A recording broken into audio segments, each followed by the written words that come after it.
Hello friends, good morning to everyone. তো তোমরা সবাই কেমন আছো? আশা করছি তোমরা সবাই খুব ভালো আছো আর আমিও খুব ভালো আছি। আমি সুচরিতা, আমার আরও একটি নতুন ব্লগে তোমাদের অনেক অনেক ওয়েলকাম। তো সকালবেলা ঘুম থেকে উঠে ফ্রেশ হয়ে আমি ঠাকুরের কাজবাজ করে প্রত্যেকটা ঘরে আমি সুন্দর করে বিছানা গুছিয়ে পরিষ্কার করে নিয়েছি। আর আজকে বাবা সকাল সকালই মাংস পাঠিয়ে দিয়েছে। আর আজকে বাড়িতে মাংস রান্না হবে, সেটাকেও আমি ভালো করে ধুয়ে গুছিয়ে রান্নাঘরে রেখে দিয়েছি। আর এদিকে দেখতে পাচ্ছ বাইরে কিছুটা তেঁতুল রোদে দেওয়া, আর আমি এদিক থেকে কিছুটা শুকনো লঙ্কা রোদে দিয়েছি। আর কদিন টানা বৃষ্টি হওয়াতে তেঁতুলগুলো ড্যাম পড়ে যাচ্ছিল, তাই জন্য মা বাইরের তেঁতুলগুলো রোদে দিয়েছে আর আমি শুকনো লঙ্কাগুলো রোদে দিলাম। তারপর মাংসের জন্য আমি সমস্ত পেঁয়াজ, আদা, রসুন, তারপরে আলু সমস্ত কিছু কেটে কুটে ধুয়ে গুছিয়ে নিচ্ছি।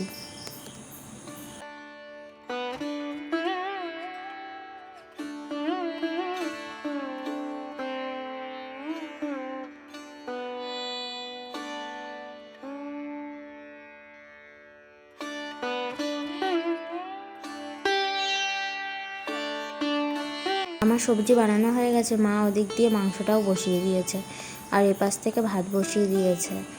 আর আজকে শুধু মাংস, ভাত আর চাটনি এই রান্না হবে বাড়িতে।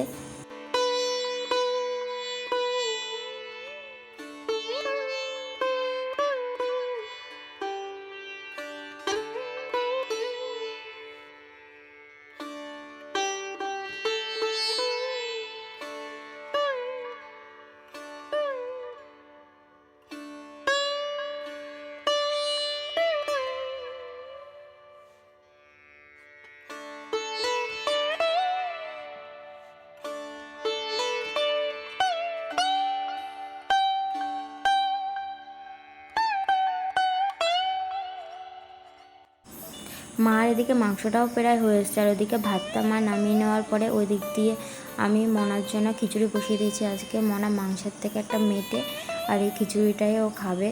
আর মার মাংস রান্না হয়ে যাওয়ার পরে মা এদিক দিয়ে পরিষ্কার করাতে আর কি চাটনিটা করবে, তার জন্য কড়াতে তেল দিয়েছে আর সামান্য একটু সর্ষে ফোড়ন দিয়েছে।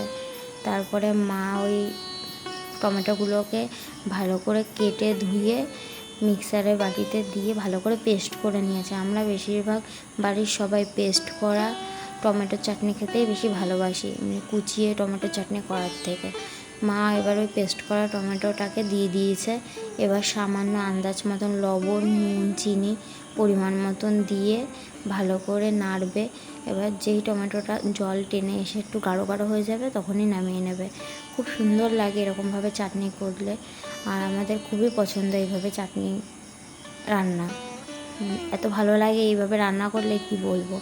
আর আরও ভালো লাগে বেশি যদি চাটনির শেষে একটু মৌরি হালকা করে কড়াইতে তেলে বেটে নেওয়া যায়। বেটে লাস্টে নামানোর আগে একটু ছড়িয়ে দিলে আরও সুন্দর টেস্ট লাগে চাটনি।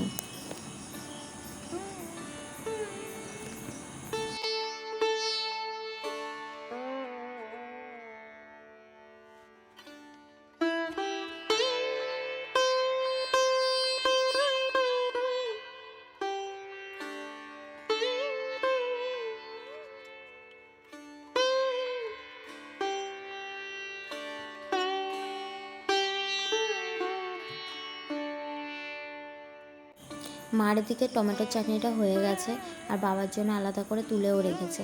আর মার রান্নাবান্না হয়ে যাওয়ার পর মনাকে একটু রেখেছিল, আমি এই ফাঁকে ঘর বাড়িগুলো ঝাড় দিয়ে নিচ্ছি।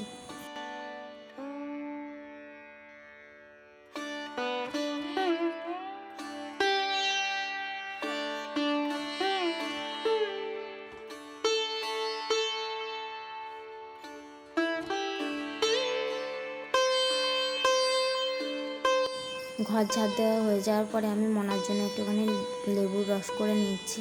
ওকে এবার লেবুর রসটা করে তাই খাইয়ে দেবো।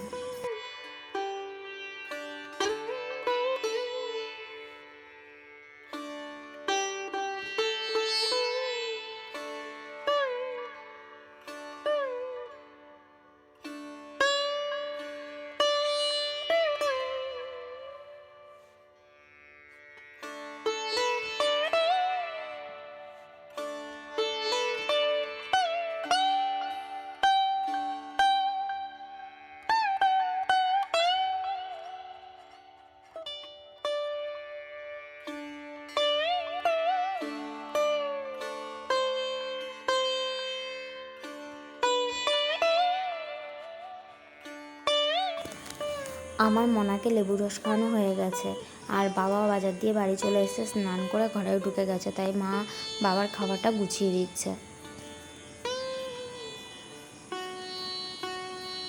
আর এদিকে আমি মনাকে লেবুর রস খাওয়ানোর পরে রান্নাঘরটা পরিষ্কার করতে চলে এসেছি।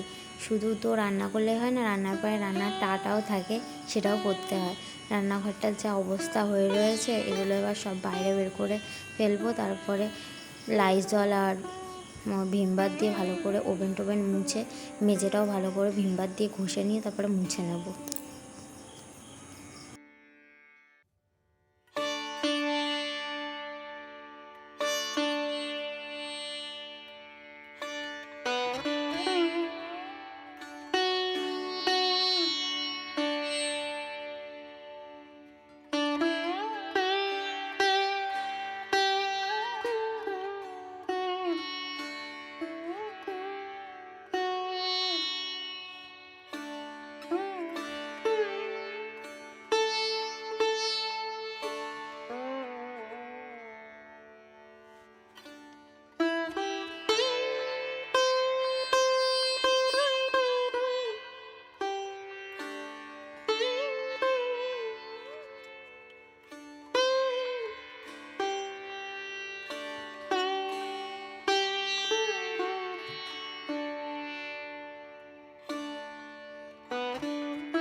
এদিকে আমি রান্নাঘর পরিষ্কার করতে করতে অনেকটাই বেলা হয়ে গেছিলো, প্রায় 3টে বেজে গেছিলো।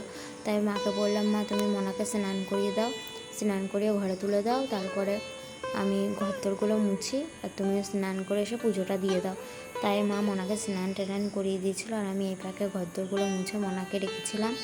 আর মা পুজো দিচ্ছিলো, মনাকে নিয়েই দিচ্ছিলো। মনাকে তারপর ঘুম পাড়িয়ে দেবে পুজো টুজো দিয়ে। আর মা এখন পুজো দিয়ে নিচ্ছে।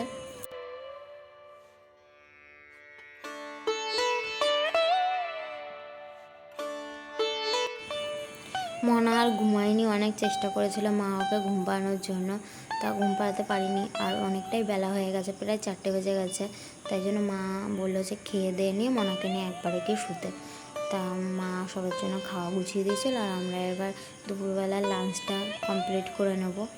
তো ভিডিওটা এই পর্যন্ত, ভালো লাগলে অবশ্যই লাইক কমেন্ট শেয়ার করতে ভুলবেন না। তো আজকের মতন টাটা, আবার দেখা হচ্ছে নেক্সট ব্লগে।